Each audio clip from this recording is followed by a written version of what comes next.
গাজায় একটি ক্যাফে, একটি স্কুল এবং ত্রাণ বিতরণ কেন্দ্রে বোমা হামলা চালিয়েছে দখলদার ইসরায়েলি বাহিনী। এতে কমপক্ষে ৯৫ জন ফিলিস্তিনি নিহত হয়েছে। এছাড়া একটি হাসপাতালে ইসরায়েলি হামলায় আরও বেশ কয়েকজন আহত হয়েছেন। সোমবারের হামলায় নিহতদের মধ্যে কমপক্ষে ৬২ জনই গাজা সিটি এবং গাজার উত্তরাঞ্চলের বাসিন্দা। উত্তর গাজা সিটিতে সমুদ্রের তীরে অবস্থিত আল বাকা ক্যাফেটেরিয়া নামের একটি ক্যাফেতে ইসরায়েলি হামলায় ৩৯ জন নিহত হয়েছে। আহত হয়েছে আরও কয়েক ডজন মানুষ। নিহতদের মধ্যে সাংবাদিক ইসমাইল আবু হাতাবও রয়েছেন। আল বাকা ক্যাফেটেরিয়ায় জড়ো হওয়া নারী ও শিশুরাও নিহত হয়েছেন বলে জানা গেছে।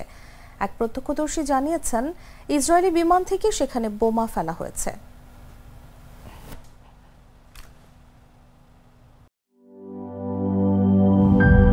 রোজকার সাধারণ খাবার এখন হবে অসাধারণ। প্রাণ স্বাদের মশলা, স্বাদ বাড়ায়, ঘ্রাণ ছড়ায়।